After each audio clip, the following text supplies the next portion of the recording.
Novels for ever میں خوش آمدید ناول تیری زلف کے سر ہونے تک، جس کی رائٹر ہے اقرا صغیر احمد، اس کی یہ 5ویں ایپیسوڈ ہے، آئی تھنک سو.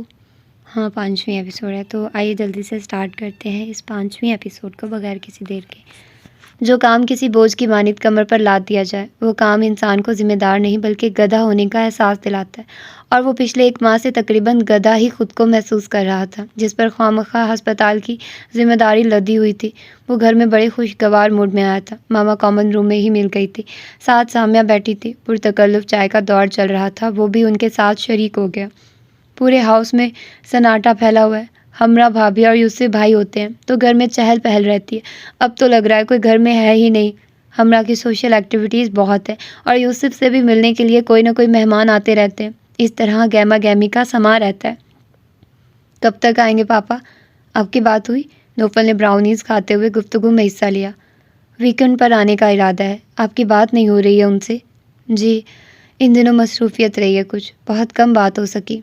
یہ اچھی بات ہے، آپ بھی بزی رہنے لگے. لائف کے یہی دن ہوتے ہیں، خوبصورت بنانے کے لیے یہی وجہ ہے. میں نے لاریب پر کبھی بھی پابندی نہیں لگائی.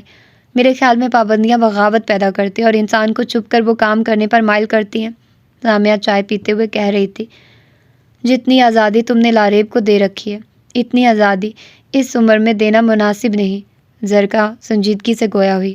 بھابھی، میں نے کہا نا، میں نہیں چاہتی لاریب کو میں چھپ کر ایسے کام کرتے دیکھوں جس کی میں اس پر پابندی لگاؤں. وہ مسکرا کر اٹھ گئی. کلب جانے کا ٹائم ہو گیا ہے تمہارے؟ جی بھابھی، آج میٹنگ ہے، ذرا جلدی جانا ہوگا. امینہ، امینہ، وہ ملازمہ کو پکارتی ہوئی اندر کی جانب بڑھ گئی. ہم لوگ ملازمہ کے کس قدر عادی ہو گئے ہیں، معمولی سا کام بھی ہم سے نہیں ہو سکتا. امین، آپ کے علاوہ ماما. اپنی اپنی نیچر کی بات ہے. مجھے شروع سے ہی اپنے کام خود کرنے کی عادت ہے، اور میں نے آپ کی بھی تربیت یہی کی ہے کہ ایسی حادثوں سے بچا جائے جس سے محتاجی کا احتمال ہوتا ہے، اور آپ نے ہمیشہ ایسا ہی کیا ہے. وہ اس کی طرف دیکھتی ہوئی اطمینان بھرے لہجے میں کہہ رہی تھی. ان کے درمیان چند لمحے خاموشی طاری رہی. پھر نوفل نے استفسار کیا. ماما، آپ پاپا کے ساتھ کیوں نہیں جاتی؟ ہمراہ آنٹی ان کے ساتھ ہوتی ہیں، خواہ وہ بیرونی ٹورز ہوں یا اندرونی. یہ سوال طویل عرصے سے اس کے دل میں مچلتا رہا تھا، مگر ہر بار وہ اس سے نظریں چراتا رہا تھا کہ کہیں گستاخی کے زمرے میں نہ آئے، اور آج وہ پوچھ بیٹھا. زرکا نے ممتا بھری نگاہوں سے اس کی طرف دیکھا. ڈوبتے سورج کی سنہری کرنیں ہار سنگار کے درخت کے پتوں سے ٹکرا کر اس کے چہرے کو چھو رہی تھی، اور اس کے وجیح چہرے پر خوبصورت روشنی پھیلی ہوئی تھی جو اس کے کھڑے نقوش کو نمایاں کر رہی تھی. مجھے معلوم تھا کبھی نہ کبھی آپ مجھ سے یا یوسف سے یہ سوال ضرور کریں گے. ایک عرصے سے میں آپ کی آنکھوں میں یہ سوال پڑھتی آ رہی ہوں. بتائیے مما، ایسا کیوں ہے؟ وہ بے حد سنجیدہ ہوا. یوسف نے کبھی بھی مجھ سے ناانصافی نہیں کی. وہ ہر ٹور پر جانے سے قبل مجھ سے پوچھتے ہیں، ساتھ چلنے کا کہتے ہیں، مگر میں انکار کر دیتی ہوں. کیوں کرتی ہیں آپ ایسا؟ آپ نے خود کو اس 4 دیواری میں کیوں قید کر لیا؟ آپ کی یہ قید مجھے تکلیف دیتی ہے. ارے آپ ایسا کیوں سوچتے ہیں بیٹا؟ میں یہاں قید نہیں ہوں، اپنی مرضی سے رہتی ہوں. مجھ پر کوئی پابندی نہیں، بلکہ سب میری مرضی پر چلتے ہیں، میرا حکم مانتے ہیں. آپ ایسا نہیں سوچا کریں. ان کے انداز میں مخصوص نرمی و پیار تھا. اب کے پاپا ٹور پر جائیں گے تو آپ ساتھ جائیں گی. ان کا لہجہ اٹل ہوا. ارے آج تو آپ بچوں کی طرح ضد کر رہے ہیں. ہمراہ کو میں نے چھوٹی بہن ہی سمجھا، سوکر نہیں. وہ دونوں ساتھ جاتے ہیں، مجھے اچھا لگتا ہے. ان کی جوڑی خوبصورت ہے. ان کے لہجے میں کوئی بناوٹ و دکھاوا نہ تھا، وہی شیریں مزاجی و دل موہ لینے والی سادگی تھی جو مخاطب کو لاجواب کر دیا کرتی تھی. وہ ان کو عقیدت سے دیکھتا رہ گیا. بالی 40 سال کی ہو چکی تھی، اور اس عرصے میں اس نے زندگی کے کئی نشیب و فراز دیکھے تھے. وہ انسانوں کی اس تیسری جنس سے تعلق رکھتی تھی جو والدین کا امتحان بن کر جنم لیتے ہیں. بہت کم لوگ ایسے ہوتے ہیں جو ایسے بچوں کو ان کا حق کے عام بچوں کی طرح دیتے ہیں. وگرنہ بالی بھی گھر والوں کے ناروا و توہین آمیز سلوک سے گھبرا کر 10 سال کی عمر میں گھر سے بھاگی تھی. قسمت اچھی تھی جہاں آرا بیگم اسے فٹ پاتھ پر سوتا دیکھ کر اپنے ساتھ لے آئی تھی. تب سے وہ ان کی ملازمہ بیٹی، دوست و ہمراز تھی. 40 سالہ زندگی میں اس نے جہاں آرا کو کبھی بھی اتنا سخت مزاج و سخت دل نہ دیکھا تھا جتنی وہ اس بار انشرا کے معاملے میں ثابت ہو رہی تھی. وہ بھی کبھی ضد نہیں کرتی تھی، مگر اس پر بھی ضد کرنے کا بھوت سوار تھا. بات عاقفہ کے گھر جانے پر پابندی سے شروع ہوئی، اور ابھی یہ معاملہ سلجھا بھی نہ تھا کہ نیا فساد نوفل سے گھر ڈراپ کی درخواست پر شروع ہوا تھا. نرس کے بتانے پر وہ غصے سے بھری اس کا ہاتھ پکڑ کر وہاں سے نکلتی چلی گئی، اور گیٹ سے باہر کیب میں وہ بیٹھ ہی رہی تھی جب تیز تیز چلنے کے باعث پوری طرح پھولتے سانس کے ساتھ وہ وہاں ان کے ساتھ ہی ٹیکسی میں سوار ہوئی تھی. راستہ خاموشی سے طے ہوا اور گیٹ کے سامنے ٹیکسی رکتے ہی وہ پھرتی سے اتری اور نانو کے اندر آنے تک وہ کمرہ لاک کر کے بند ہو چکی تھی۔ نانو نے گھور کر اس کے لاکڈ دروازے کو دیکھا اور بڑبڑاتی ہوئی وہاں سے اپنے کمرے میں چلی گئی۔ دن گزر گیا تھا۔ رات نے اپنے گیسوؤں کو دراز کر دیا تھا۔ سیاہ اندھیرا ہر سو پھیل چکا تھا، سردی جوبن پر تھی اور باقی باہر ٹھنڈی ہوائیں چل رہی تھی۔ ویسے بھی موسم سرما اپنے ساتھ اداسی و سکوت لے کر آتا ہے، پھر جہاں پہلے سے ہی خاموشی ہر شے پر کنڈلی مار کر بیٹھ گئی ہو، وہاں کے در و دیوار گونگے بہرے ہو جاتے ہیں اور ان کے درمیان موجود بالی خنڈرات میں گھومنے والی بے بس روح کی مانند لگ رہی تھی۔ انشرا نے دروازہ وا نہیں کیا اور نانو کو لگ رہا تھا کہ وہ صدیوں کی نیند پوری کر رہی ہوں۔ ملازمہ کام کر کے جا چکی تھی۔ بالی کو نہ بھوک لگی نہ نیند آ رہی تھی۔ سارا دن اس کا جلے پیر کی بلی کی مانند پورے بنگلے میں گھومتے ہوئے گزرا تھا۔ نانو کی نیند سے زیادہ اسے انشرا کی فکر تھی، جس نے سارا دن کچھ نہیں کھایا تھا، نہ دوا لی تھی۔ وہ ابھی مکمل طور پر صحت یاب نہیں ہوئی تھی، اسے وقت پر دوا کی ضرورت تھی اور وہ سب سے بے پرواہ ہو کر کمرہ بند کر کے بیٹھی تھی۔ بالی، تیرے منہ پر کیوں 12 بج رہے ہیں؟ رات چڑھائی ہے، سارا دن گزرا اور تو نے مجھے بیدار بھی نہیں کیا۔ جہاں آرا فریش ہو کر باہر آتے ہوئے اس سے مخاطب ہوتے ہوئے صوفے پر بیٹھی۔ کس طرح بیدار کرتی ہے آپ کو؟ آپ اپنی مرضی سے ہی اٹھی ہو۔ جہاں آرا کو دیکھ کر اس کی جان میں جان آئی۔ انشی نے ابھی تک دروازہ نہیں کھولا کیا؟ وہ دروازے کی طرف دیکھتے ہوئے سنجیدگی سے استفسار کرنے لگی۔ نہیں، اس کی وجہ سے میں فکر مند ہوں، نہ کچھ کھایا ہے اس نے، نہ دوا لی ہے، کہیں کچھ ہو نہ جائے اسے۔ میں اس کو آسمان کا چاند بنانا چاہتی ہوں اور وہ لڑکی ریت کا ذرہ ہی بننا چاہتی ہے، جو میں بننے نہیں دوں گی۔ آپ نے بھی حد ہی کر دی ہے ماسی۔ نوفل صاحب سے آپ کو لفٹ لینے کی ضرورت ہی کیا تھی؟ اتنا عرصہ انہوں نے ہمارا خرچہ اٹھایا، خیال رکھا، وہ کیا کم تھا جو آپ نے ایسی فرمائش کی؟ بالی کے لہجے میں لجاجت و شرمندگی تھی۔ تم بھی میرا دل مت جلاؤ، اس بے وقوف لڑکی کو سمجھانے کے بجائے مجھے تانے دے رہی ہو۔ اس عمر میں اور اس قدر خوبصورت ہوتے ہوئے لڑکیاں دونوں ہاتھوں سے دولت کماتی ہیں، ایک سے بڑھ کر ایک امیر پڑا ہے اس شہر میں، کسی کو اشارہ بھی کر دے گی کہ دولت کے انبار لگ جائیں گے، عیش و آرام سے ساری زندگی گزرے گی۔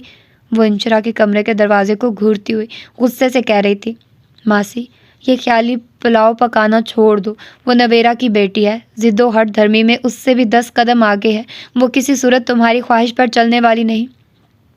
وہ نویرا کی بیٹی ہے تو نویرا میری بیٹی تھی، اور دیکھتی ہوں دم اس میں ہے تو مردہ میں بھی نہیں ہوں، وہ عزم سے بولی۔ اس بحث کو ابھی یہی رہنے دو، پہلے اس کا حال تو معلوم کرو، جاؤ جا کر دروازہ نوک کرو، انہوں نے حکم دیا۔ 1000 بار کر چکی ہوں، نہیں کھول رہی ہیں دروازہ۔ یہ تو وہی بات ہوئی کہ چوری اور سینہ زوری، نوفل کے آگے مجھے بے عزت بھی کر دیا اور اب نخرے بھی مجھے ہی دکھائے جا رہے ہیں۔ آج کل کی نسل کے دماغ ہی نہیں ملتے۔ کیا نوفل صاحب آئے تھے آپ کے پاس، ڈراپ کرنے کا کہہ رہے تھے؟ وہ متجسس انداز میں گویا ہوئی۔ ہاں، ہے تو وہ پرلے درجے کا بد دماغ ہو، بہت مغرور، لیکن کچھ خاندانی ایٹیکیٹس موجود ہیں اس میں، کہہ رہا تھا آئیے ڈراپ کر دیتا ہوں۔ پھر آپ نے کیا کہا؟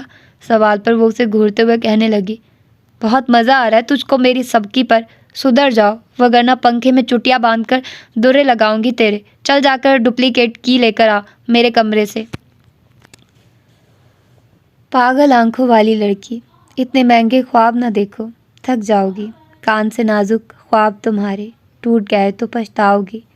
تم کیا جانو خواب سفر کی دھوپ، خواب ادھوری رات کے دوزخ، خواب خیالوں کا پچھتاوا، خواب کا حاصل تنہائی۔ مہنگے خواب خریدنے ہو تو آنکھیں بیچنی پڑتی ہیں، رشتے بھولنے پڑتے ہیں، خوابوں کے اوٹ سراب نہ دیکھو، اتنے مہنگے خواب نہ دیکھو۔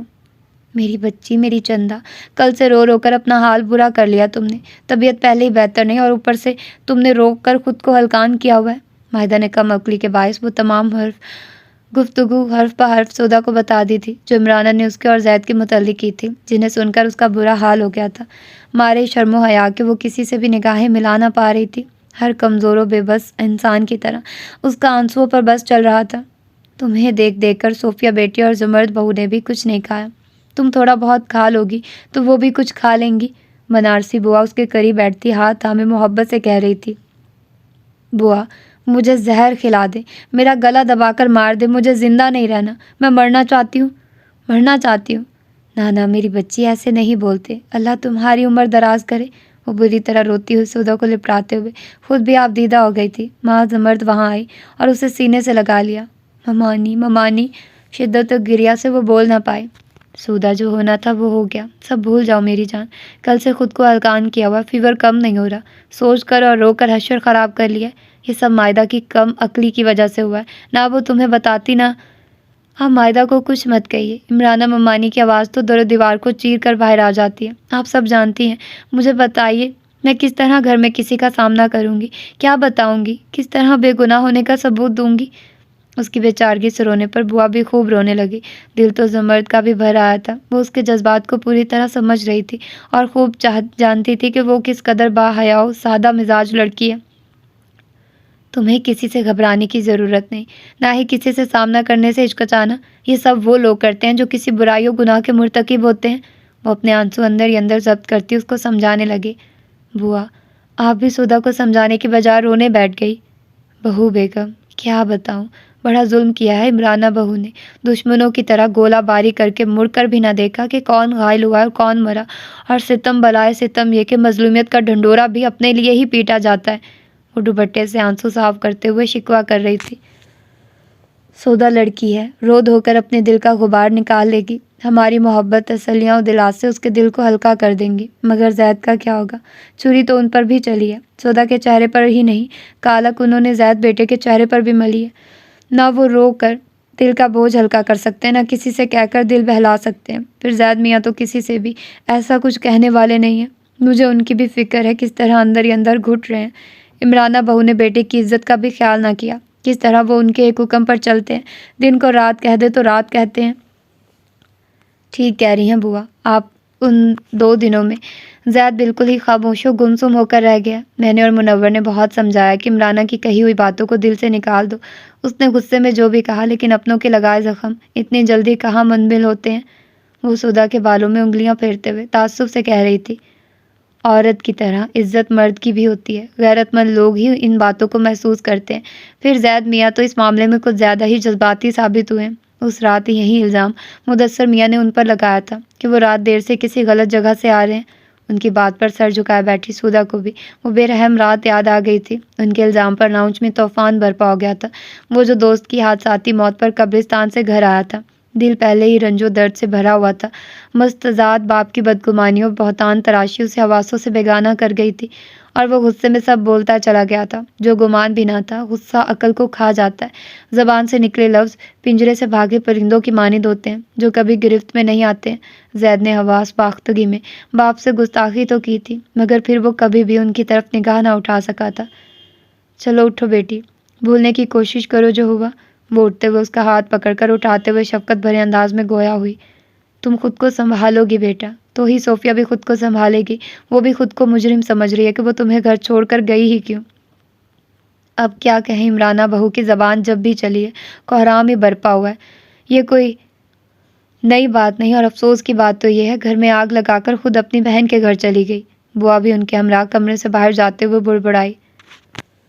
نوفل، ساریہ کی کال آئی تھی آپ کے پاس؟ جی آئی تھی۔ اس نے چونک کر ماما کی طرف دیکھا۔ پھر آپ نے اس کی کال پوری طرح سنی بھی نہیں اور لائن کاٹ دی؟ یہ بہت انسلٹنگ ایٹیٹیوڈ ہے آپ کا اس لڑکی میں اور دوسری لڑکیوں میں فرق ہے بیٹا۔ وہ آپ کے ماموں کی بیٹی ہے۔ آپ سے شکایت کی گئی ہے میری ماما؟ جب ایسا بیہیویئر ہوگا پھر شکایت بھی ہوگی بیٹا۔ انہوں نے ہلکی خفگی بھری مسکراہٹ سے اس کی طرف دیکھتے ہوئے کہا۔ گرلز چوئنگم کی طرح کیوں ہوتی ہیں ماما؟ جتنا ان سے دور بھاگو وہ اتنا ہی قریب ہوتی ہیں۔ ساریہ بھی ان لڑکیوں میں شمار ہوتی ہے، اور مجھے نفرت ہے ایسی لڑکیوں سے۔ اس کا لہجہ کڑوا ہو گیا۔ بیٹا، اس نفرت کا اختتام کب ہوگا؟ لوگ کیسے بھی ہوں، وہ ہمیں ہماری سوچ کے مطابق ہی دکھائی دیتے ہیں۔ آپ نے اپنے دل میں جن سے مخالف کے لیے شدید ترین نفرت و عناد اس حد تک بھر لیا کہ آپ کو ہر چہرے میں ایک ہی چہرہ دکھائی دیتا ہے۔ ٹھیک کہہ رہی ہیں ماما آپ، مرتے دم تک وہ ایک چہرہ میرے سامنے آنے والے ہر چہرے پر ثبت ہوتا جائے گا، اور میری نفرت و بیزاری دگنی رفتار سے بڑھتی جائے گی۔ اس کے وجیح چہرے پر موجود سرخی میں بے حد اضافہ ہو گیا تھا۔ ایک اضطراب تھا جو اس کو اپنی لپیٹ میں لے چکا تھا۔ زرکا اس کو دیکھ کر مضطرب ہو گئی۔ ماما کی جان، آپ کو اس سٹریس سے باہر آنا ہوگا، اس سائے کو آپ کو خود سے جدا کرنا ہوگا جو بچپن سے آپ کے ساتھ رہا ہے۔ انہوں نے اس کے شانے پر ہاتھ رکھ کر رسانیت سے کہا۔ اوہ سوری، میں کچھ زیادہ ہی ایموشنل ہو گیا تھا۔ آئی ایم سوری ماما۔ بتائیے ساریہ نے کیا شکایت کی ہے میری؟ کب کال آئی تھی؟ ماما کے چہرے پر کرب کے پھیلتے سائے محسوس کر کے لمحے بھر میں اس نے نہ صرف خود پر قابو پایا بلکہ خلاف عادت مسکرا کر استفسار کیا۔ شام میں کال آئی تھی، بہت دل گرفتہ و ملول تھی ساریہ۔ کہہ رہی تھی بہت بیگانگی بھرے انداز میں آپ نے بات کی، اور وہ بھی ادھوری، پوری بات سنے بغیر لائن کاٹ دی۔ وہ اسٹوپڈ سوالات کر رہی تھی۔ ایسی باتوں کا بھی کوئی جواب ہوتا ہے؟ اور آپ کو پتہ ہے برتھ ڈے وغیرہ وش کرنا میں پسند نہیں کرتا۔ بچیاں ایسے ہی سوال کرتی ہیں۔ ہر کسی کو کم عمری میں فہم و ادراک کی دولت نہیں مل جاتی۔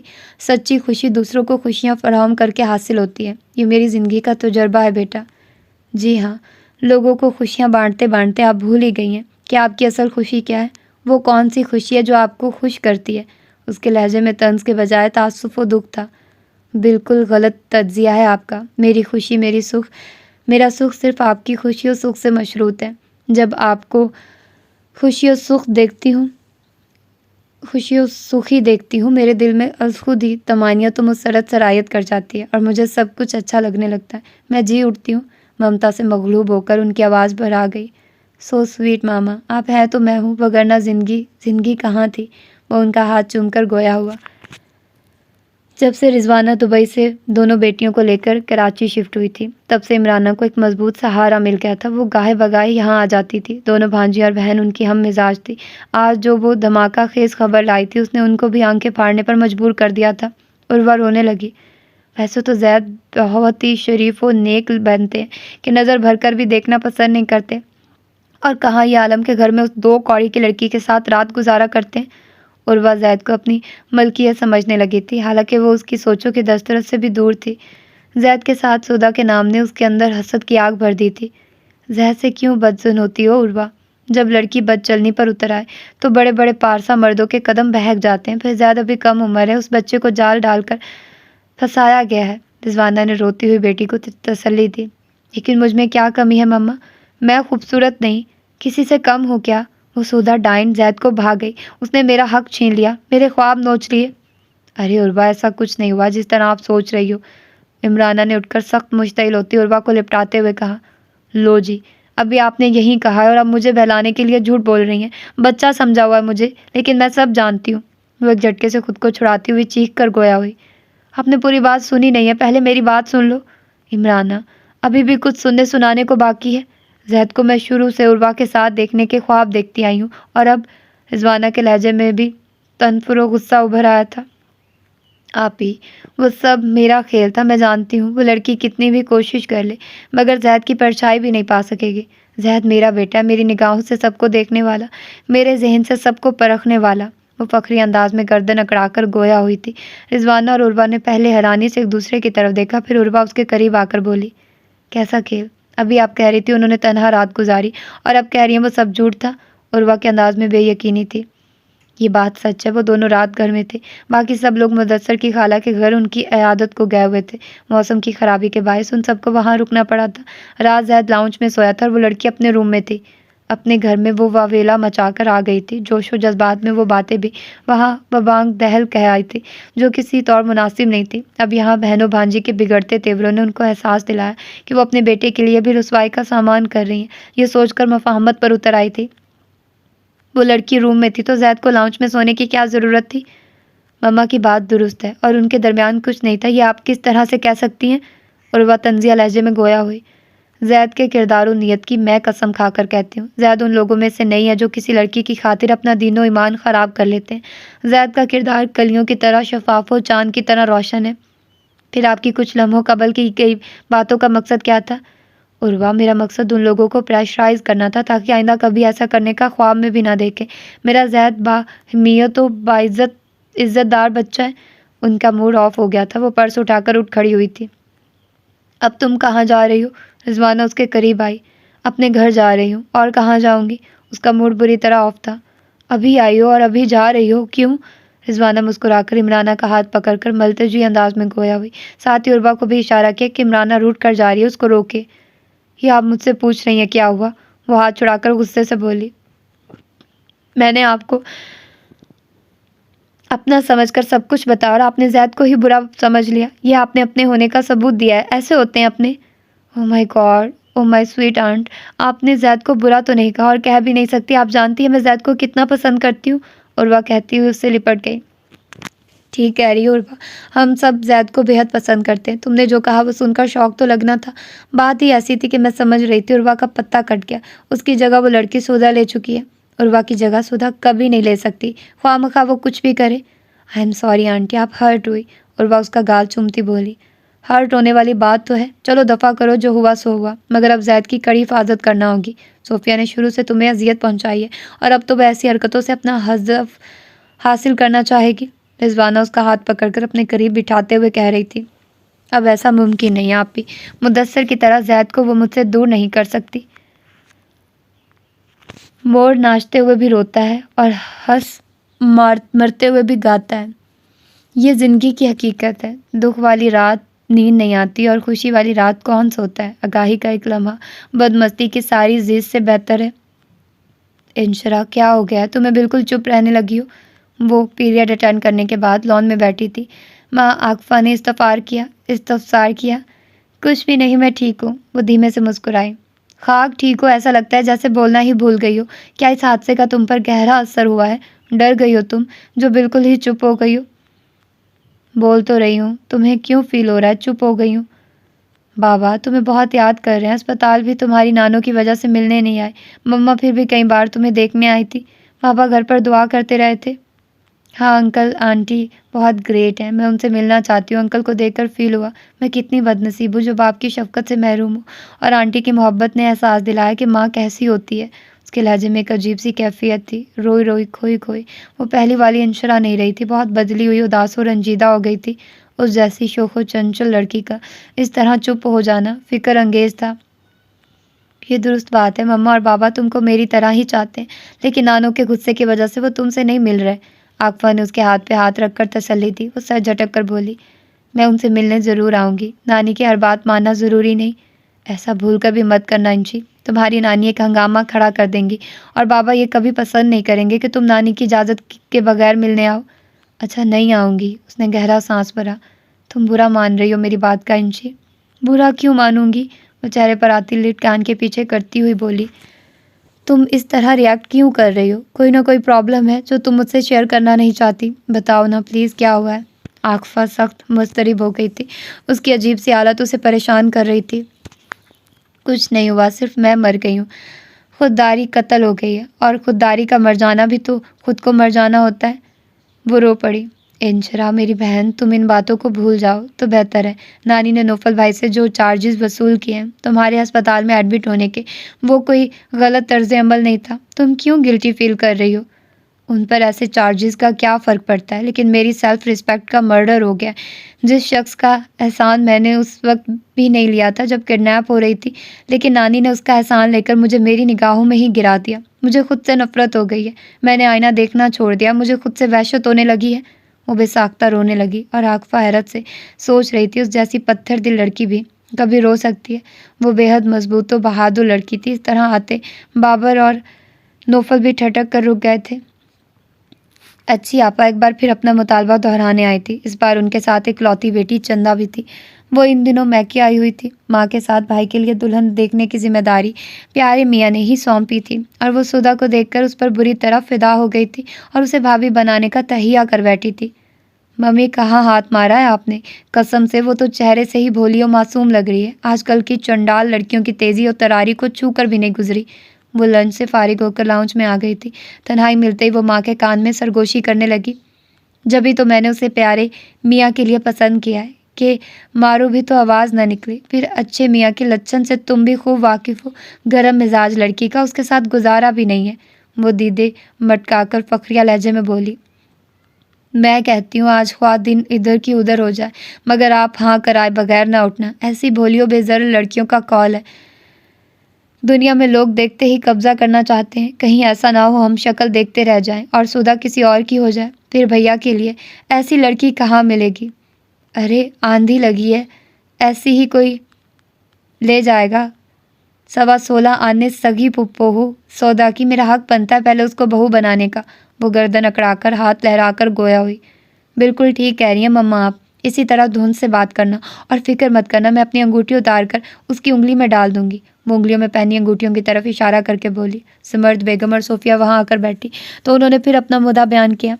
اچھی آپا، پھر آپ وہی بات دہرا رہے ہیں۔ میں نے آپ سے کہا تھا میں سدھا کی شادی پیارے میاں سے کبھی نہیں کروں گی، خواہ وہ دنیا میں باقی رہنے والا آخری مرد ہی کیوں نہ ہو، صوفیہ نے کلس کر کہا۔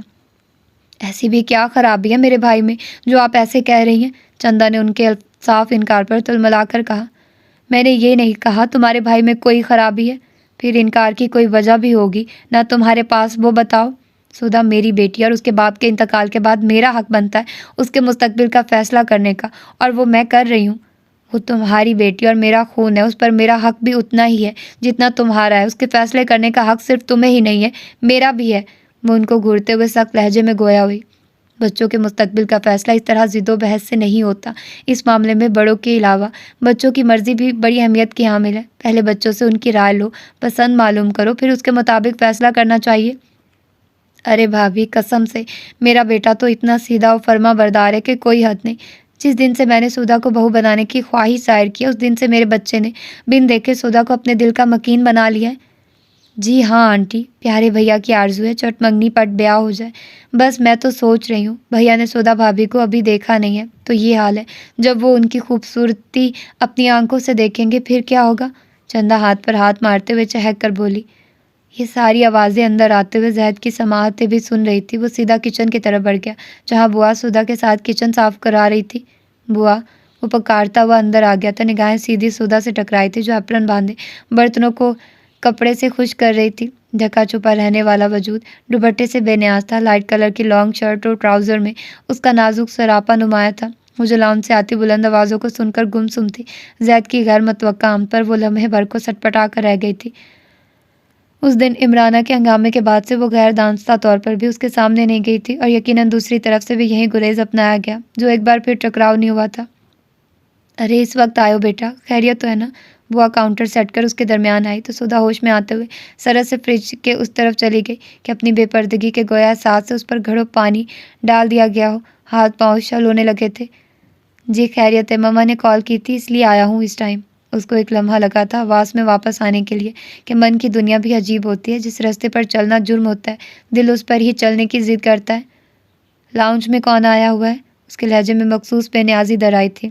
سدھا بیٹی کی پھپھو ہیں، ہر 2-3 ہفتے کے بعد آ کر ضد کرنے لگتی ہیں کہ سدھا کو بہو بناؤں گی، رشتہ قبول کرو۔ اب بھی یوں ہی چیخ رہی ہیں۔ بوا نے حسب عادت پوری بات چلے کٹے لہجے میں سنائی۔ وہ جو بھی ضد کرے ان کی مرضی ہے، لیکن بوا ان کو جا کر سمجھا دیں، آہستہ انداز میں بات کریں۔ اللہ کے فضل سے یہاں سب کی سماعتیں تیز ہیں، کوئی بھی کم نہیں سنتا، وہ کہہ کر واپسی کے لیے مڑا۔ ٹھیک ہے میں سمجھاتی ہوں، بوا نے کہا۔ پارٹی عروج پر تھی۔ ایک رنگ و بو کا طوفان تھا جو ہر سمت پھیلا ہوا تھا، اور ہر کوئی اس طوفان بدتمیزی میں ڈوبا ہوا دکھائی دے رہا تھا۔ اس سارے ماحول سے جو بیگانہ لگ رہا تھا وہ لاریب تھا۔ وہ جو ایسی پارٹیز کی جان تھا، کچھ دنوں سے وہ ایسی محفلوں سے جان چھڑا رہا تھا، بھاگ رہا تھا، اسے کچھ بھی مزہ نہیں دے رہا تھا۔ دل میں ایک آگ لگی ہوئی تھی۔ ایک ماہ کے لیے وہ شہر سے باہر فرینڈز کے ساتھ گیا ہوا تھا۔ وہاں جا کر بھی اس کا رابطہ جہاں آرا بیگم سے رہا تھا، وہ انشرا کے بارے میں ان سے پوچھتا رہا تھا۔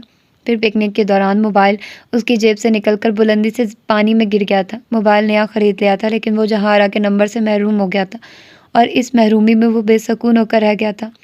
نہ کسی گرل فرینڈ کی سنگت میں اسے سکون مل رہا تھا، نہ پارٹی اور گھر میں۔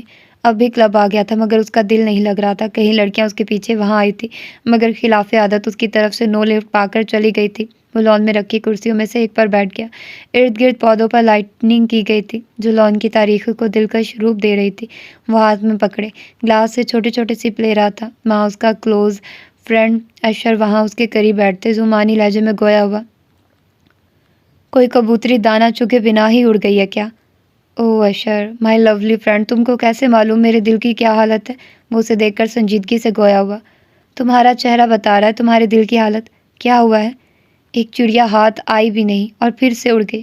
جب سے دل زخمی پرندہ بنا ہوا ہے، نہ اس کروٹ چین نہ اس کروٹ سکون، بس ہر طرف بے قراری ہی بے قراری ہے۔ وہ آہ بھرتا ہوا بولا۔ تمہاری حالت سے لگ رہا ہے کوئی خاص چڑیا ہے جو ہاتھ سے نکل کر بھی دل میں پھڑ پھڑا رہی ہے، وہ ہنستا ہوا کہہ رہا تھا۔ ہاں یار، وہ چہرہ ہی ایسا ہے جو ایک بار دیکھ لے بار بار دیکھنے کی تمنا کرے۔ امیزنگ، تمہارے ہاتھ سے کبھی چکنی مچھلی نہیں نکلتی اور چڑیا نکل گئی؟ وہ بھی نہیں نکلتی، لیکن درمیان میں نوفل آ گیا اور اس کو گویا الہام ہوتے ہیں، سمجھ گیا میری نیت کی خرابی، اور میں نے لاکھ سمجھانا چاہا مگر وہ کہاں ماننے والا تھا۔ مجھے وارن کر دیا کہ اس کے آس پاس نظر بھی نہ ہو۔ اور اس کو جھانسا دینے کے لیے مجھے بھور بن جانا پڑا۔ وہ گلاس خالی کر کے ٹیبل پر رکھتے ہوئے بولا، ارے نوفل، اس لڑکی میں انٹرسٹڈ ہے تو تم کو اس لڑکی سے میلوں دور رہنا چاہیے۔ ریئلی، نوفل جیسے بندے سے میں بہت دور رہتا ہوں۔ اشر نوفل کے نام پر سراسمہ ہو گیا تھا۔ نو، نیور یار، نوفل کسی لڑکی کے لیے بنا ہی نہیں۔ پھر اس لڑکی کی اتنی کیئر کرنے کا مطلب؟ وہ لڑکی اس کے ساتھ یونیورسٹی میں پڑھتی ہے، جونیئر ہے اس کی۔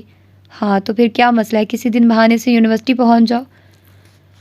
عروہ کی کوششوں کے باوجود زہد گھر نہیں آیا۔ وہ کاروبار میں مصروف تھا۔ اس کا حل رضوانہ نے یہ نکالا کہ عمرانہ کے سنگ عروہ کو گھر بھیج دیا اور مائدہ کو اپنے پاس روک لیا تھا۔ مائدہ سودا کے خیال سے یہاں زیادہ رکتی نہیں تھی، لیکن جب سے عروبہ نے موبائل کی رنگین دنیا کی سیریں کرانا شروع کی تھی، وہ تیزی سے بدلنے لگی تھی۔ سودا کے ساتھ سے زیادہ اسے عروبہ کی دوستی بھانے لگی تھی۔ پھر یہاں تو آزادی ہی آزادی تھی۔ رضوانہ خالہ کسی بات پر کوئی اعتراض نہیں کرتی تھی۔ مائدہ کی دوستوں کی لسٹ میں لڑکیاں کم، لڑکے زیادہ تھے جن سے وہ کھلم کھلا ملتی تھی۔ ان کو گھر بھی بلاتی تھی اور ان کے گھر بھی جاتی تھی، اور یہی نہیں، بلا روک ٹوک وہ بوائے فرینڈ سے باہر بھی ملتی تھی۔ مائدہ کو یہ سب بہت پرکشش و دلکش لگ رہا تھا۔ شروع میں وہ اس کے فرینڈ سے بات کرتے ہوئے بھی گھبراتی تھی، اور بہت جلد وہ اس گھبراہٹ و ہچکچاہٹ کے دریا بھی عبور کر گئی تھی۔ عروبہ نے اس کی دوستی اپنے فرینڈ شرجیل سے کرا دی تھی، جس کی کشش میں وہ بھاگی بھاگی وہاں پہنچ جاتی تھی۔ ہمراہ اور یوسف ٹور سے واپس آ گئے تھے، اور ان کے آنے سے گھر میں چھایا جمود رونق میں بدل گیا تھا۔ ڈنر سب نے ساتھ کیا اور ڈنر کے بعد کافی کا دور چلا۔ پھر اس دوران باتوں میں اچانک ہی یوسف صاحب کو یاد آیا تو وہ چونک کر نوفل سے مخاطب ہوئے، نوفل، اس لڑکی کا کیا ہوا جس کا ایکسیڈنٹ ہوا تھا؟ وہ کیسی ہے؟ انجرڈ بہت زیادہ ہو گئی تھی وہ؟ جی ٹھیک ہے وہ، اس نے آہستگی سے کہا۔ اب آپ نے ڈرنک پی کر ڈرائیو کی تو میں کوئی رعایت نہیں کروں گا، خود آپ کو پولیس کے حوالے کر کے آؤں گا۔ ان کا لہجہ سخت تھا۔ وہ لاریب کی طرف دیکھتے ہوئے تنبیہ کرتے لہجے میں بولے، جی انکل، آپ کو کوئی کمپلین نہیں ملے گی، اس نے سراسمہ انداز میں نوفل کی جانب دیکھتے ہوئے کہا۔ بھائی صاحب، یہ آپ کیسی باتیں کر رہے ہیں؟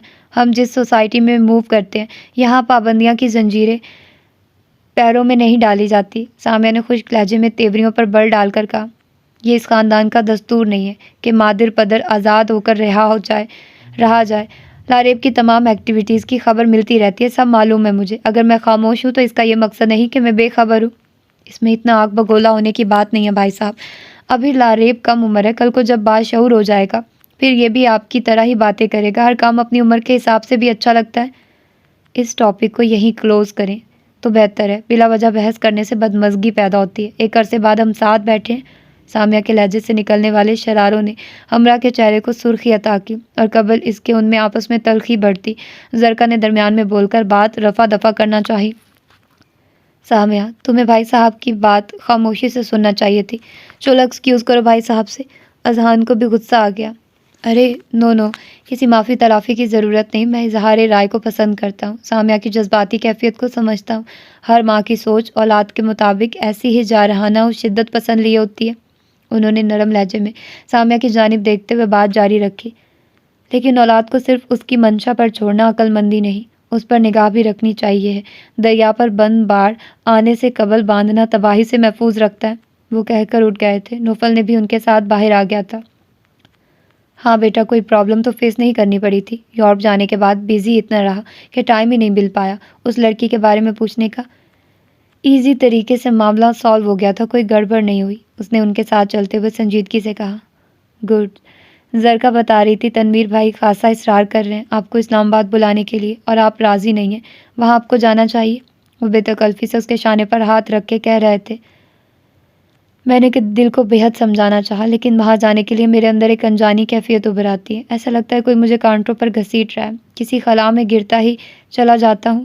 یوسف صاحب نے چونک کر اس کی طرف دیکھا۔ اس کے وجیح چہرے پر ایک اذیت و وحشت تھی، عجب سراسمگی کا انداز تھا۔ یہ کیسا ڈپریشن ہے؟ انہوں نے اسے گلے لگا لیا۔ کیوں فیل کرتے ہیں آپ وہ کچھ جس کی آپ کو ضرورت ہی نہیں ہے؟ کانچ کے بنے رشتے جب ٹوٹ جاتے ہیں پھر کبھی جڑتے نہیں۔ اس کانچ کی کرچیاں ہمیشہ کے لیے روح میں پیوست ہو جاتی ہیں۔ نکال پھینکیے ان کرچیوں کو۔ مرد کمزور نہیں ہوتے، وہ ان سے علیحدہ ہوتے۔ وہ شفقت سے گویا ہوئے۔ مرد کمزور ہوتے ہیں انکل، کیا مرد انسان نہیں ہوتے ہیں؟ کیا مردوں کے سینے میں دل نہیں دھڑکتا؟ کچھ رشتے ایسے ہوتے ہیں جو مرد کو بھی کمزور کر دیتے ہیں۔ وہ بے ربط ہو کر رہ گیا۔ اور وہ عمرانہ کے ساتھ کئی دن ہو گئے تھے، اور اس دوران زید کو ذرا بھی اپنی جانب راغب نہیں کر سکی تھی۔ اس کی وہی روٹین تھی، رات دیر سے آنا، صبح جلدی جانا، لنچ اور ڈنر باہر ہی کرتا تھا۔ گھر کے لوگ سحر خیزی کے عادی تھے، وہ ناشتے پر گھر میں ہوتا تھا اور وہ کوشش کے باوجود صبح اٹھ نہ سکی تھی۔ ناشتہ عمرانہ کے ساتھ اس کے روم میں ہی کرتی تھی، اور جب سے وہ آئی تھی عمرانہ نے گھر والوں کے ساتھ کھانا پینا چھوڑ دیا تھا۔ ناشتے کی طرح لنچ اور ڈنر کمرے میں عروہ کے ساتھ ہی کرتی تھی۔ اس واقعے کے بعد وہ گھر والوں سے کھچی کھچی رہتی تھی۔ بنارسی بوا دوپہر کا کھانا ان کے کمرے میں لگا آتی تھی۔ عروہ کا موڈ آج بری طرح آف تھا، اس نے کھانے سے انکار کر دیا تھا۔ پلیز آنٹی، میں نے کہا نا میں کھانا نہیں کھاؤں گی، آپ مجھے گھر مما کے پاس چھوڑ کر آئیے ابھی۔ اور اسی وقت وہ پاؤں پٹک کر بولی، ارے کیا ہوا، اتنا غصہ کیوں آ رہا ہے عروہ؟ وہ حیرانی سے گویا ہوئی۔ آنٹی آپ کو زید کے ایٹیٹیوڈ دکھائی نہیں دے رہے؟ ایک دن بھی اس نے مجھ سے ڈھنگ سے بات نہیں کی، وہ مجھے کوئی اہمیت نہیں دیتا، پھر میں یہاں رک کر کیا کروں؟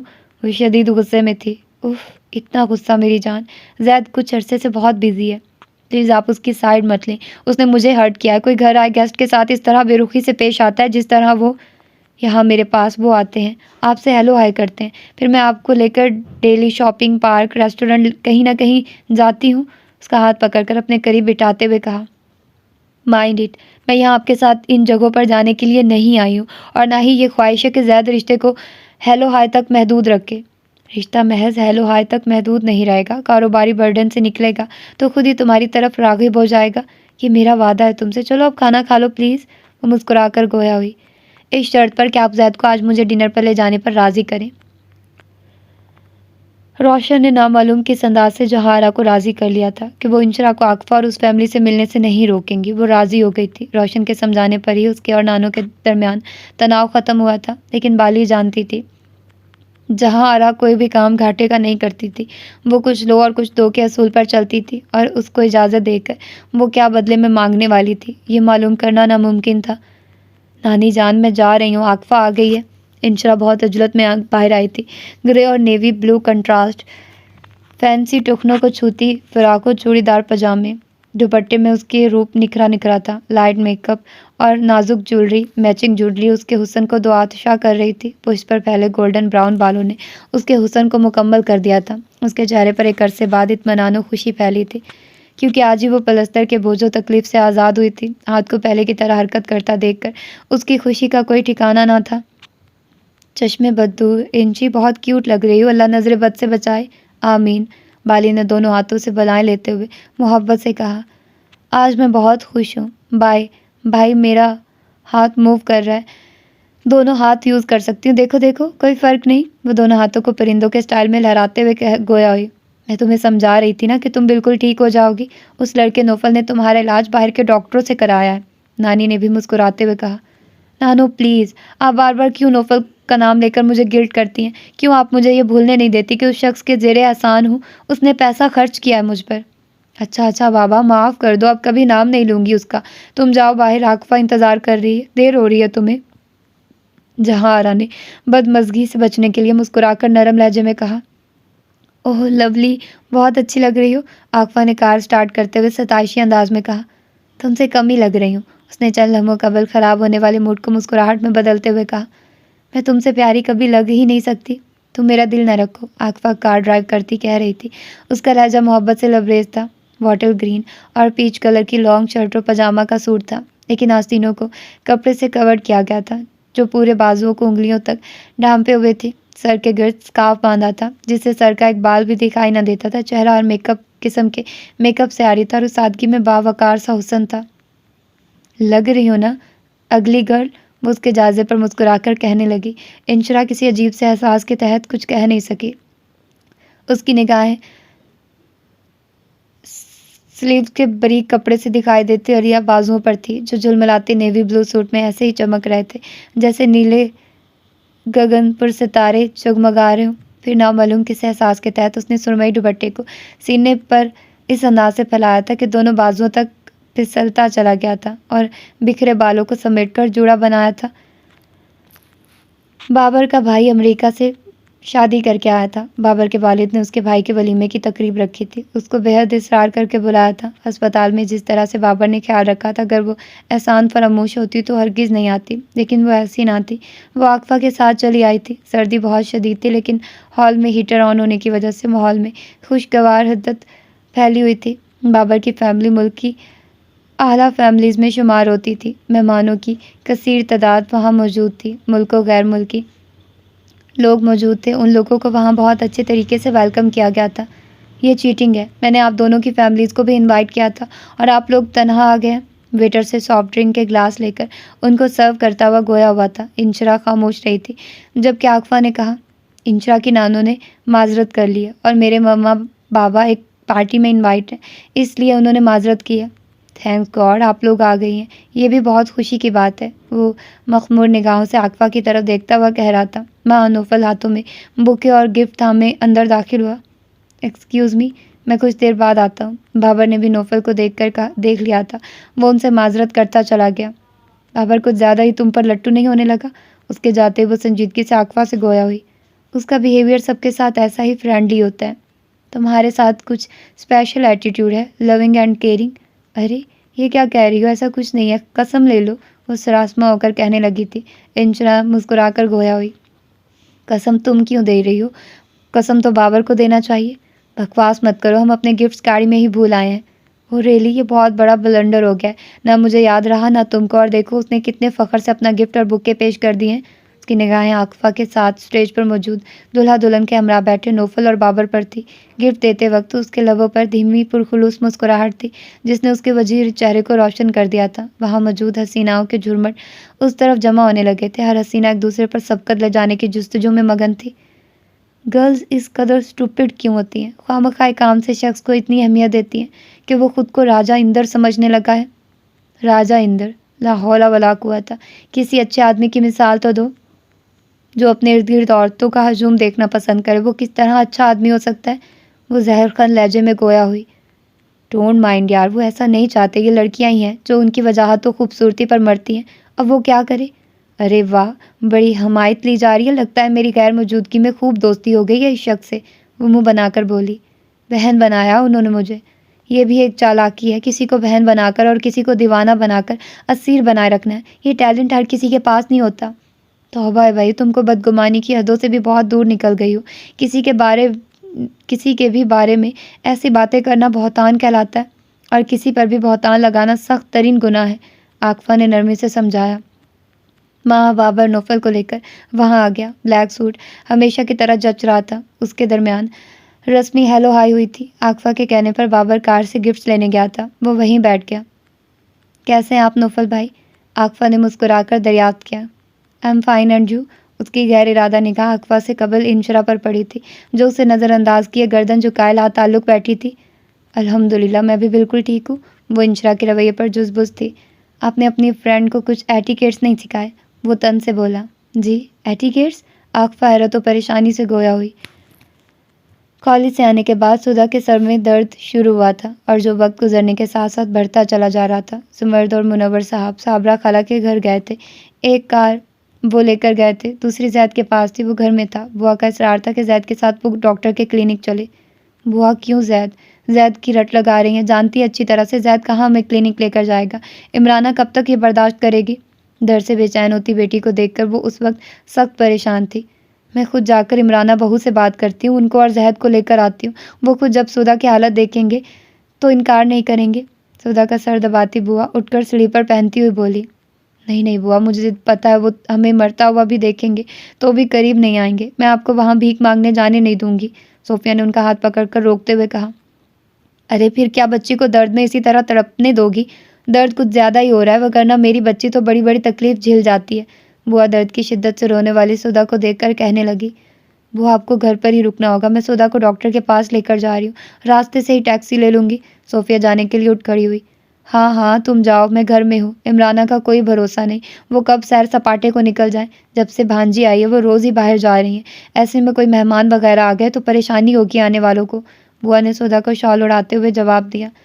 درد کے باعث اس سے بات نہیں کی جا رہی تھی، وہ صوفیہ کے ہمراہ آہستہ آہستہ قدم بڑھا رہی تھی، صوفیہ کو دور تک کوئی ٹیکسی دکھائی نہ دے رہی تھی۔ سردی عروج پر تھی، رات اپنے سیاہ پر پھیلا چکی تھی، ہوائیں الہٹر دوشیزاؤں کی مانند اٹھلاتی پھر رہی تھی، اور ان کی سرد شوخیوں سے بچنے کے لیے لوگ اپنے گھروں میں گرم نرم بستروں میں دبکے ہوئے تھے۔ سدھا، یہاں تو کوئی ٹیکسی دور دور تک نہیں ہے۔ کوئی بات نہیں ہے ممی، کلینک زیادہ دور نہیں ہے، ہم پہنچ جائیں گے۔ ماں ایک کار قریب آ کر رکی تھی۔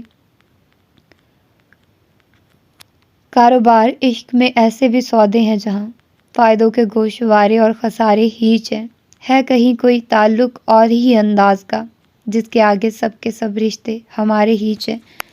کار فقط سیکنڈز کے لیے رکی تھی اور اس کی نگاہ بھی ساختہ اٹھی تھی، اور فرنٹ سیٹ پر بیٹھی عروہ سے ٹکرا کر برابر میں بیٹھے زید سے ٹکرائی تھی۔ حسب عادت اس کی آنکھوں میں ازلی بے رخی و بے اعتنائی در آئی تھی، ساتھ ہی اس نے نگاہیں پھیری تھی، جبکہ عروہ کی میک اپ سے بوجھل آنکھوں میں ہاس دانہ رنگ ابھرے تھے، اور سرخ رنگ کی لپسٹک سے دیکھتے ہونٹوں پر تحقیرانہ مسکراہٹ در آئی تھی۔ دوسرے لمحے کار ہواؤں سے باتیں کرتی آگے بڑھ گئی تھی۔ یہ سب لمحوں میں ہوا تھا، مگر سدھا ایک انجانی سی خفت میں مبتلا ہو گئی تھی۔ ایک عجیب خجالت تھی، وہ زید کے ایسے سرد مہر رویے کی عادت ہو چکی تھی، مگر عروہ کی آنکھوں کی کچھ جتاتی ہوئی چبھن اور چیلنج کرتی مسکراہٹ اسے باور کرا گئی تھی کہ اس کی مشکلیں ابھی آسان نہیں ہوئی۔ ہم ماں بیٹی سے اچھی تو وہ بلی تھی جس کی جان بچانے کی خاطر زید نے کار روکی تھی، اور میں اس خوش فہمی میں مبتلا ہو گئی تھی کہ وہ ہم کو پیدل جاتے دیکھ کر کار روک چکا ہے۔ صوفیہ گہری سانس لے کر تعصب زدہ لہجے میں بولی۔ بلی؟ کیسی بلی ممی؟ وہ ان کے ساتھ قدم بڑھا کر بولی۔ ارے تم نے دیکھا نہیں، سڑک سے بلی گزر رہی تھی، تبھی تو زید نے کار روکی تھی، اور بلی کے دور ہوتے وہ زن سے کار لے اڑا۔ دیکھا نہیں تم نے عمرانہ کی بھانجی کس طرح سے زید سے چپکی بیٹھی تھی؟ عمرانہ اپنے گریبان نہیں جانگتی، دوسروں کے گریبان پکڑتی پھرتی ہے۔ ممی چھوڑیے نا، وہ کچھ بھی کریں، ہمیں اس سے کوئی مطلب نہیں۔ چھوڑ ہی رکھا ان لوگوں کو ان کے حالوں پر، وگرنہ ایسا بھلا ممکن تھا کہ زید، میرے بھائی کی اولاد، مجھے اس طرح راستے پر چھوڑ کر انجان بن کر چلا جائے اور میں دیکھتی رہ جاؤں؟ ان کے لہجے میں رشتے و تعلق کے زخم ہونے کی اذیت موجود تھی۔ دل پر ایسی ٹھیس لگی تھی کہ وہ اپنے آنسوؤں پر قابو نہیں رکھ سکی تھی۔ آپ کیوں رو رہی ہیں ممی؟ ہمیں کب ان لوگوں کی ضرورت محسوس ہوئی ہے؟ اور میری تو یہی دعا ہے، ان سے مدد لینے سے بہتر ہے کسی غیر کی مدد لے لی جائے۔ اور دیکھیے، باتوں باتوں میں کلینک بھی آ گیا۔ اس نے معنی خیز نگاہوں سے ڈرائیو کرتے زید کو دیکھا تھا کہ اس نے جس طرح سے سدھا اور صوفیہ کو نظر انداز کیا تھا، ان کا اس طرح نظر انداز کیا جانا اس کے دل کو بڑی تقویت بخش گیا تھا، اور اس کو عمرانہ کی بات پر یقین آ گیا تھا کہ وہ واقعی سدھا اور صوفیہ سے نفرت کرتا ہے۔ اتنے ٹھنڈے اور خراب موسم میں آپ کی کزن اور پھپھو کہاں جا رہی ہیں؟ ڈونٹ نو، اس نے سنجیدگی سے جواب دیا۔ حیرت ہے نہ آپ نے ان سے معلوم کیا اور انہوں نے آپ کو مخاطب کیا؟ وہ پیدل تھی، نہ جانے کہاں جا رہی تھی، جو آپ سے لفٹ بھی نہیں مانگی۔ وہ خاموش رہا، پھر وہ شانے اچکا کر گویا ہوئی۔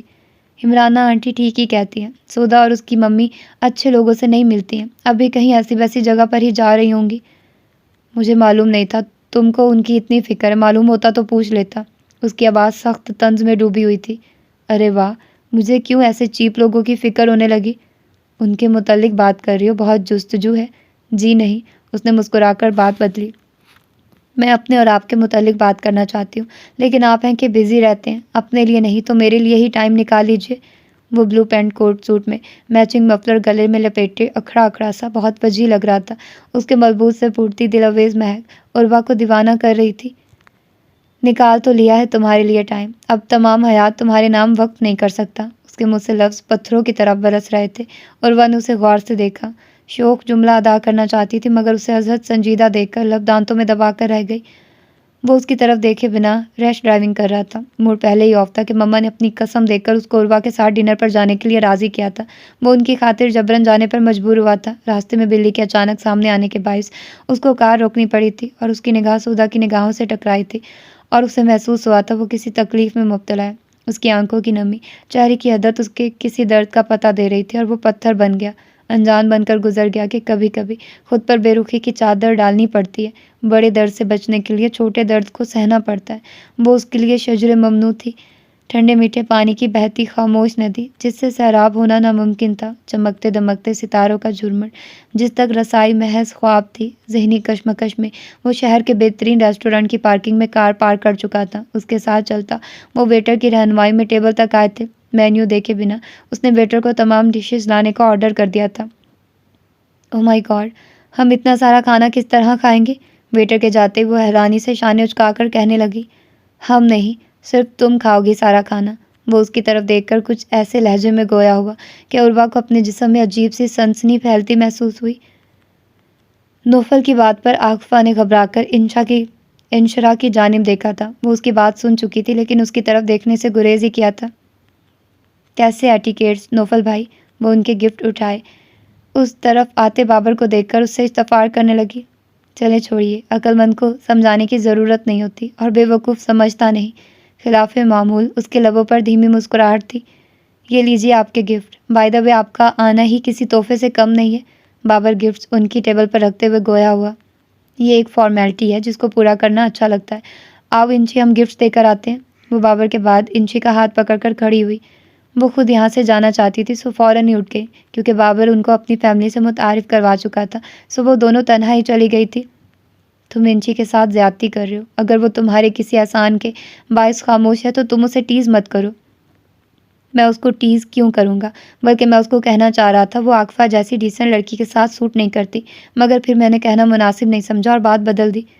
عاقفہ کی فیملی اور انچی کی فیملی میں بے حد فرق ہے۔ عاقفہ کی ممی کو دیکھا تھا، وہ شرعی پردہ کرتی ہیں، مکمل حجاب میں رہتی ہے، اور انچی کی نانو اور بالی کو ماڈرن لباس میں دیکھا، جب ہی کہہ رہا ہوں، حجاب اور بے حجابی کا جوڑ جچتا نہیں۔ بابر نے اس کا ہاتھ پکڑا اور آگے بڑھ گیا۔ جانتا تھا لڑکیوں کے خلاف کمنٹس دینے میں کوئی اس سے جیت ہی نہیں سکتا تھا۔ کھانے کی ٹیبل پر بابر کی فیملی کے ہمراہ نوفل اور وہ دونوں بھی موجود تھی۔ ہال میں ہیٹرز آن تھے، باہر ہونے والی سردی یہاں دم توڑ گئی تھی۔ کھانے کے بعد کافی کا دور چلا۔ وہ اپنا مگ اٹھانے کے لیے ٹیبل کی طرف جھکی تھی، وہاں اس کے جوڑے کی طرح لپٹے بال کھل کر چیئر پر بیٹھے نوفل کے چہرے پر گرے تھے۔ ایک لمحے کے لیے وہ مہکتے ریشمی اندھیرے میں گم ہو کر رہ گیا تھا، اور دوسرے لمحے اس نے بڑی بے دردی سے بال جھٹک دیے تھے۔ وہ بھی برق رفتاری سے دور ہوئی تھی۔ نائس، جب کیئر نہیں کی جاتی تو رکھے ہوئے کیوں ہیں اتنے لمبے بال؟ وہ ٹیشو سے اپنا چہرہ صاف کرتا ہوا اس طرح کہہ رہا تھا گویا اس کے بال نہ ہوں، کوئی نجاست اس کے چہرے پر گر گئی ہو۔ انشرا پہلے ہی نروس ہو رہی تھی، لوگوں کی مسکراتی نگاہیں ان کی طرف اٹھی ہوئی تھی۔ مستضاد اس کی باتوں نے اس کو اکا بکا کر دیا تھا۔ انشی، کیا ہو گیا ہے؟ بال سمیٹو نا، کیوں شاکڈ ہو گئی ہو؟ عاقفہ نے اسے گمسم دیکھ کر آہستگی سے کہا۔ اس نے تیزی سے بالوں کو سمیٹ کر جوڑا بنا ڈالا تھا۔ نوفل وہاں سے چلا گیا تھا۔ اب چلتے ہیں۔ وہ اپنے اعتماد کو ریزہ ریزہ دیکھ رہی تھی۔ وہ کبھی کسی کو خاطر میں لانے والی نہ تھی۔ اعتماد اس کی رگوں میں دوڑتا تھا، لیکن جب سے اس شخص کے زیر بار ہوئی تھی، کمزور، بے بس، ڈری سہمی لڑکی بن گئی تھی۔ ہاں چلتے ہیں، ٹائم زیادہ ہو گیا ہے، عاقفہ نے اس کا ہاتھ پکڑ کر کہا۔ اور وہ زید کے ساتھ جاتے ہوئے جس قدر پرجوش و خوشی سے بحال تھی، واپسی کے سفر میں اتنی ہی ملول و دل گرفتہ دکھائی دے رہی تھی۔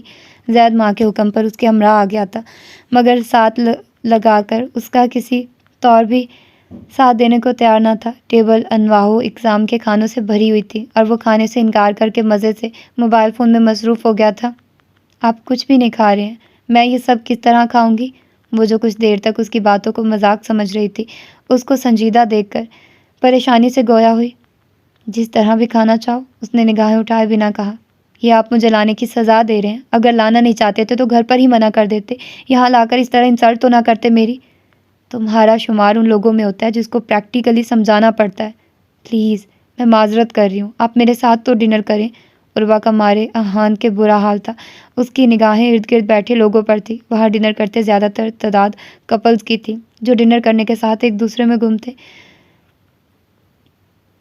آرکیسٹرا پر رومانوی دھن بج رہی تھی اور ساتھ ہی دھیمی لائٹس نے ماحول میں بے خود کر دینے والا ساز بکھیر دیا تھا۔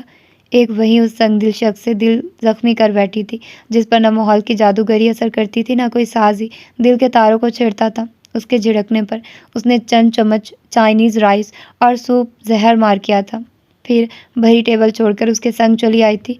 راستے بھر اس کا موڈ اتنا آف رہا تھا کہ وہ بہت کچھ کہنے کی خواہش کے باوجود کچھ نہ کہہ سکی تھی، اور کار پارکنگ میں رکی تو وہ اتر کر تقریباً بھاگتی ہوئی اندر آئی اور سیڑھیاں چڑھتی چلی گئی تھی۔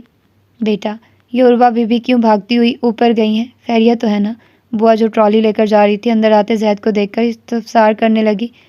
خیریت ہے بوا، یہ آپ اس ٹائم کھانا کس کو سرو کر رہی ہیں؟ اس نے رسٹ واچ دیکھتے ہوئے حیرانی سے پوچھا۔ آسودہ بیٹی جب سے کالج سے آئی ان کے سر کا درد ٹھیک ہی نہیں ہو رہا تھا، پھر عشاء کے بعد تو اس قدر بڑھ گیا کہ بچی کو برداشت کرنا مشکل ہو گیا تھا۔ بوا نے رک کر تفصیل بتائی۔ ڈاکٹر کو گھر پر بلا لیا ہوتا، کیوں ٹائم برباد کیا؟ فون خراب پڑا اور بڑی بہو اور منور میاں ڈرائیور کے ہمراہ گئے ہوئے ہیں۔ میں نے کہا بھی صوفیہ سے کہ میں زید بیٹے کو بلا کر لے آتی ہوں، وہ ڈاکٹر کے ہاں لے جائے، مگر بوا دانستہ چپ ہو گئی تھی۔ اس چپ کی وجہ سے وہ بھی واقف تھا۔ اب درد کیسا ہے؟ اس کو وہ درد سے بھری آنکھیں یاد آ گئی تھی۔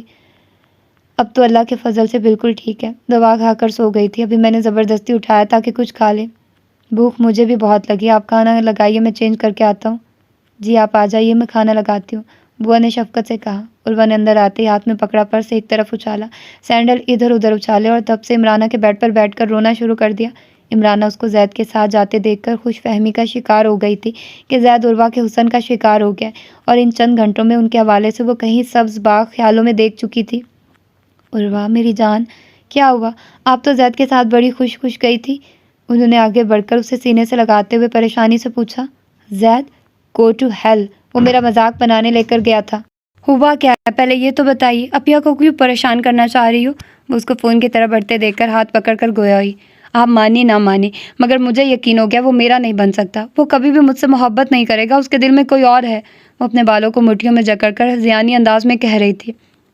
ایسا کچھ نہیں ہے زید کو میں اچھی طرح جانتی ہوں، اس کی زندگی میں میرے اور مائدہ کے سوا کوئی اور نہیں ہے، اس کی زندگی میں جو لڑکی آئے گی وہ تمہارے علاوہ کوئی اور نہیں ہوگی۔ بمشکل وہ اس کا اشتعال کم کرنے میں کامیاب ہوئی تھی۔ یہی آپ کی بھول ہے آنٹی، اس کی زندگی میں ایک لڑکی آ گئی ہے اور اس لڑکی کا نام سودا ہے، وہ سودا کو پسند کرتا ہے۔ پلیز عروہ، اب آپ مجھے ہرٹ کر رہی ہو، جانتی ہو مجھے اس کا وجود خواب میں دیکھنا بھی گوارا نہیں۔ وہ جھنجلا کر کہنے لگی۔ آپ کی پسند ناپسند سے کیا ہوتا ہے آنٹی؟ آنسوں کی برسات نے دل میں لگی آگ کو کچھ ٹھنڈا کیا تو وہ سب ان کو بتاتی چلی گئی تھی۔ راستے میں ایک نظر اس نے سودا کو دیکھا تھا اور اس کے بعد اس کو کچھ بھی نظر نہیں آیا تھا۔ میں نے زید سے محبت کی اور محبت کرنے والے ہی محبت کی نگاہوں کو پہچانتے ہیں۔ وہ آہ بھر کر گویا ہوئی۔ سر، سیف فاروقی کی کال دوبارہ آئی ہے، وہ آپ کا انٹرویو لینا چاہتے ہیں، یوسف صاحب کے سیکرٹری نے مؤدبانہ لہجے میں انفارم کیا۔ میں نے آپ کو کتنی بار کہا ہے کہ میں اس دنیا کو چھوڑ چکا ہوں، میرے پاس نہ کسی چینل کے لیے ٹائم ہے اور نہ کسی نیوز رپورٹر کے لیے، منع کر دیں، میں کسی کو انٹرویو نہیں دوں گا۔ وہ سخت لہجے میں گویا ہوئے۔ سوری سر، میں جانتا ہوں مگر وہ سیف فاروقی سنتا نہیں ہے، یہی کہتا ہے وہ آپ سے ایک بار ملنا چاہتا ہے، لیکن میں اس سے ایک بار بھی ملنا نہیں چاہتا۔ اوکے سر، میں آپ کا پیغام اس تک پہنچا دوں گا، وہ کہہ کر چلا گیا۔ کیا حرج ہے ایک بار ملاقات کیوں نہیں کر لیتے آپ اس سے؟ کچھ دیر قبل وہاں آئے نوفل نے کہا۔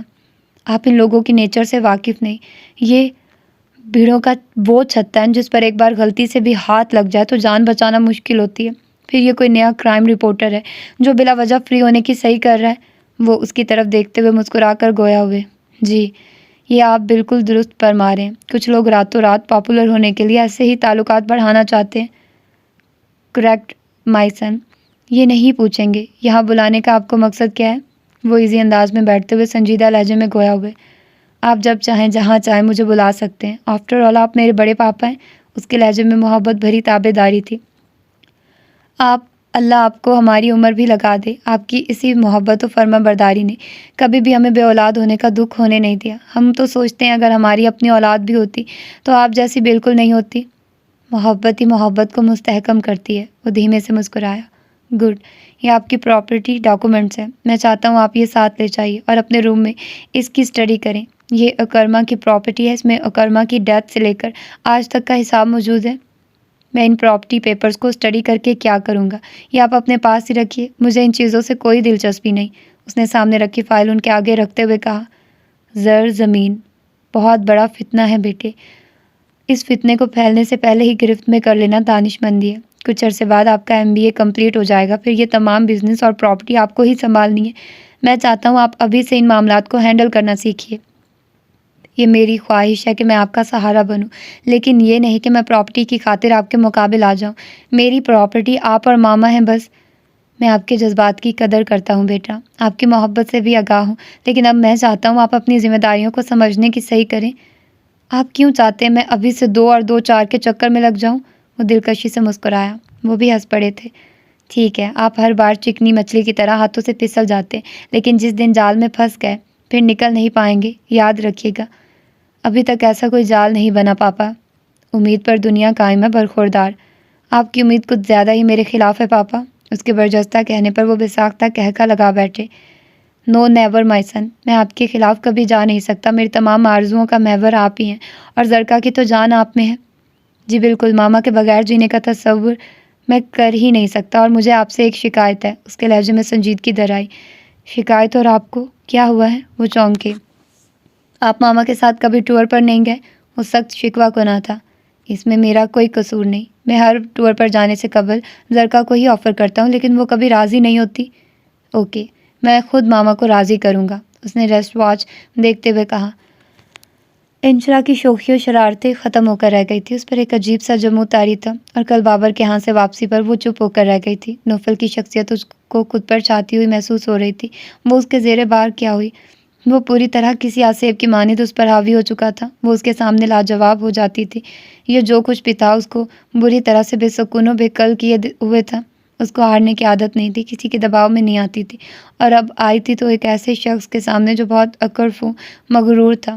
اس کی ہابی ہی صنف مخالف کو قدموں تلے رون کر چلنے کی تھی۔ یہی دکھ، یہی شکست اسے اندر ہی اندر بے کل کرنے لگی، کیونکہ وہ ان لڑکیوں میں سے نہیں تھی جو اس کی وجاہت و ظاہری رکھ رکھاؤ پر مرتی تھی۔ اس نے کبھی اس کو نگاہ بھر کر بھی نہ دیکھا تھا کہ ایسے بدتمیزوں سر پھرے لوگ کبھی اسے پسند نہیں رہتے۔ وہ چہرے کی خوبصورتی کی نہیں، دل کی خوبصورتی کی شہدائی تھی، اور وہ چہرہ جتنا خوبصورت دکھتا تھا، دل اتنا ہی بدصورت تھا۔ اس کے بدصورت رویے کی وہ شکار بن گئی تھی۔ کب تک خود کو دکھ دیتی رہیں گی انشی؟ میں کہتی ہوں، ایسے کم ظرف اور بے حس لوگوں کو اس کی حرکتوں کا ایسا مزہ چکھائیے کہ وہ پھر خواب میں بھی آپ کے منہ لگنے کی کوشش نہ کریں۔ بالی، جو اس کی ہر بات سے آگاہ تھی، رات سے ملول و افسردہ دیکھ کر اسے سمجھانے لگی۔ تم جانتی ہو نا بالی، ایسے ٹیڑھے لوگوں کو سیدھا کرنا میرا بائیں ہاتھ کا کھیل تھا، مگر یہاں نانی نے اس کی ہیلپ جو لی ہے وہ مجھے تہی دامن و تہی دست کر چکی ہے۔ نامعلوم کیا ہو جاتا ہے۔ نوفل کو سامنے دیکھ کر میرا اعتماد، میرا سکون، میری انا سب بھربھری دیوار کی مانند گر جاتی ہیں، اور مجھے لگتا ہے میں کشکول لیے اس کے سامنے کھڑی ہوں۔ وہ اضطرابی انداز میں ہاتھوں کو ایک دوسرے سے رگڑ رہی تھی۔ بس بہت ہو گیا، اب تم اس ندامت سے باہر نکل آؤ۔ ماسی نے جو کیا اسے سبق سکھانے کے لیے کیا، تاکہ وہ آئندہ روڈ کو اپنے باپ کی جاگیر سمجھ کر نہ چلے۔ گاڑی چلائیں، اڑائیں نہیں۔ وہ کسی سابقہ گورنر کی اولاد ہے، ایسے لوگ کسی ایٹیکیٹس کو فالو نہیں کرتے۔ یہ تمہاری اور نانی کی بھول ہے کہ تم نے اسے سبق سکھایا ہے۔ سبق تو بہرحال اسے سکھایا ہے بیٹا، میں نے نت نئی فرمائشیں کر کر کے اس کو زج کر دیا تھا۔ ویسے ایکسیڈنٹ اس نے نہیں، اس کے کزن لاریب سے ہوا تھا۔ وہ شراب پی کر گاڑی چلا رہا تھا اور نوفل کو اس کا ساتھ دینے کی سزا ملی۔ نانی بھی بڑے خوشگوار موڈ میں اس کے کمرے میں چلی آئی تھی۔ آپ کیا جانے سزا اسے ملی ہے یا گرفت میں آئی ہوں؟ اب کیا رات سے روم میں بند ہو کر بیٹھ گئی ہو؟ چلو کسی پارک چلتے ہیں، اور اب سب کچھ بھول جاؤ۔ جو ہوا سو ہوا۔ تمہیں اس گھمنڈی اور سر پھرے لڑکے سے ڈرنے کی بالکل بھی ضرورت نہیں۔ یہ دنیا کا دستور ہے بیٹا، جو اس سے ڈرتا ہے اسے ڈراتی ہے، اور جو اس کے آگے شیر بن جائے اس سے ڈر جاتی ہے۔ تمہیں عزت و آبرو کے ساتھ رہنا ہے تو اس دنیا کے مغرور لوگوں کی آنکھوں میں آنکھیں ڈال کر رہنا ہوگا۔ تو یہ تھی آج کی ایپیسوڈ، یقیناً آپ لوگوں کو پسند آئی ہوگی۔ تو پھر ملتے ہیں اس کی اگلی ایپیسوڈ میں۔ اپنا ڈھیر سارا خیال رکھیے گا۔ اللہ حافظ۔